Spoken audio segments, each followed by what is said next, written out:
Les États-Unis sont paniqués, les pro-babos des États-Unis sont paniqués. Ils ont vu que les NGP sont pas sérieux. Quand on disait ça, maintenant qu'ils ont compris, c'est tant mieux alors. Tant mieux. Beaucoup de m'ont compris. Voilà. Ils sont ralliés à la cause maintenant. Aujourd'hui, on va mener maintenant juste le combat ensemble. Je vais vous faire écouter juste une petite vidéo de Soro Guillaume et puis on va continuer dans le débat. Comme il y a les sachants sur le panel, on va tous analyser. Écoutez les 101 personnes qui sont sur le panel. Écoutez Soro Guillaume. Pourquoi est-ce qu'il ne voulait pas être président?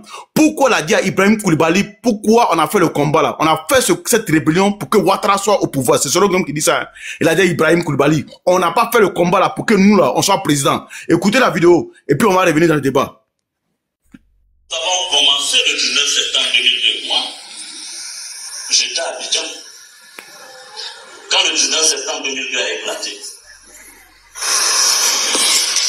Et c'est 2 semaines après que Thio Fosier, Chérif Ousmane, ont déclaré, alors que je n'avais pas encore pu quitter Abidjan, que j'étais le secrétaire général du MPC. Et Chérif m'a appelé, il me dit, Guillaume, si tu ne parles pas, si tu ne fais pas de déclarations, les gens vont nous bouter hors. La France est là, avec les hélicos, etc. Il faut agir. J'étais à Abidjan. C'est là la responsabilité.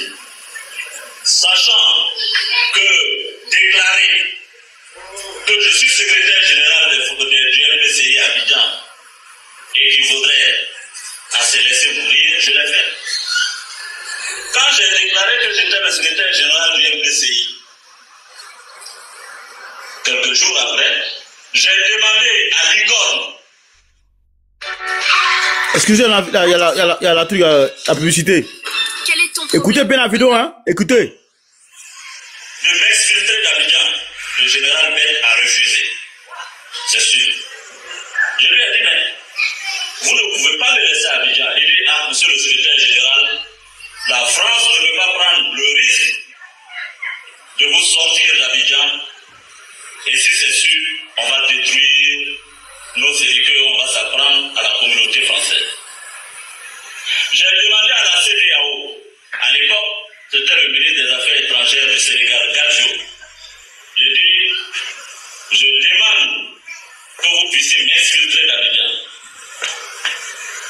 Il m'a dit, Guillaume, j'ai vu à paix à son âme le général Diarra du Mali et Ibn Chambas de l'ECOWAS. Pour t'extraire, ce n'est pas possible.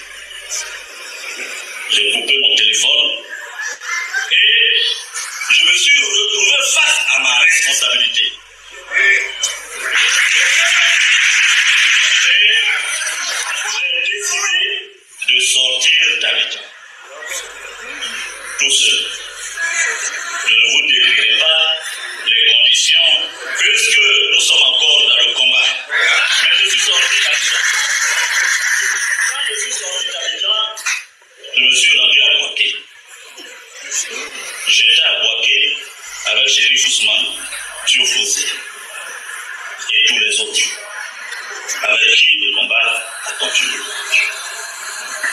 Le problème, c'est qu'effectivement, c'est vrai qu'il a été un frère avec qui nous avons fait l'exil. J'ai fait l'exil aussi. Je ne suis pas un parvenu au MPC. J'ai fait l'exil. Et j'étais le responsable politique en exil du MPCI. Celui qui a écrit les textes du MPCI, qui a même trouvé, parce que pour donner un contenu, un cadre, il fallait que quelqu'un rédige. C'est vrai, je ne savais pas manipuler les armes, mais pourquoi on met M, P, C, I, pour que ça fasse tout MPCI, il a fallu que quelqu'un fasse et je l'ai fait. Sur la question, vraiment, je suis à l'aise. Parce que je ne suis pas redevable. Je ne suis pas un recruté du MPC. Je suis là, j'ai été aussi à l'origine du MPC. Nous avons été des frères. Notre objectif n'était pas que il devienne président de la Côte d'Ivoire. Je vous l'ai dit, nous on n'a pas dit on fait la guerre pour que Soro devienne président ou bien pour que il devienne président. Donc, la partie militaire a devrait comprendre dans la stratégie et dans la tactique que son rôle était fini le jour où on a signé le cessez-le-feu. Puisque les armes ne tiraient plus. Le jour où on a signé le cessez-le-feu, la partie militaire a appelé à la rescousse la partie politique et j'ai assumé mon rôle de directeur ou de chef de la partie politique. Et je considère que je l'ai assumé en toute responsabilité. Si j'étais militaire, j'aurais pu réclamer des chefs d'état-major. Mais je suis politique. Si la guerre avait continué, peut-être que je n'aurais même pas été déclaré.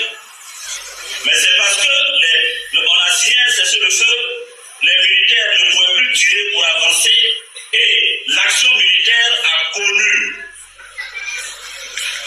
la continuation avec l'action politique. Donc moi j'ai mené. Et à un moment donné, c'est vrai que mon frère Ibé a eu des connexions avec des gens, certains politiciens qui ont voulu que Ibé dise et réclame qu'il est président des forces nouvelles. J'ai dit, mais nous sommes dans un mouvement armé, il ne peut pas avoir de président. On n'est pas un parti politique. Nous sommes un mouvement armé. J'ai dit, mon ami, il faut te calmer. Ce n'est pas une affaire de promotion personnelle. Ça, c'était le premier problème que j'ai eu à Ibé. Le deuxième problème, c'est qu'on m'a demandé, moi, de transformer le RPCI en parti politique. J'ai dit non. Je ne vais pas faire comme pays qui est venu dire je ne veux pas le pouvoir, je suis venu balayer, et puis du jour au lendemain, tu es candidat. Les forces nouvelles ne feront pas ça. Nous, on est un mouvement armé. Notre objectif est la résolution de la crise identitaire. Le jour où on résout la crise identitaire, nous, on va se réunir. Merci, chers Ivoiriens. Faites cette politique. La reine, vous avez écouté la vidéo de Soro Guillaume. Il y a toujours la CEDEAO, la communauté internationale des NAM, il y a le Mali, il y a IB, il parle de IB ici. Il explique, et tu vois, quand ils ont fait ce combat-là, c'est pas pour que IB soit présent, pour que lui, Soro Guillaume, soit présent. Ce qui me fait quelque chose, et toi, pourquoi Soro Guillaume, c'est maintenant qu'il crée un parti politique quand Gbagbo au pouvoir? C'est la question que je me pose. Et il a pris l'exemple à l'époque, quand il était dans la rébellion, ils ont créé le mouvement MPCI. Il a dit quoi? C'est pour une crise identitaire. Passer en Côte d'Ivoire,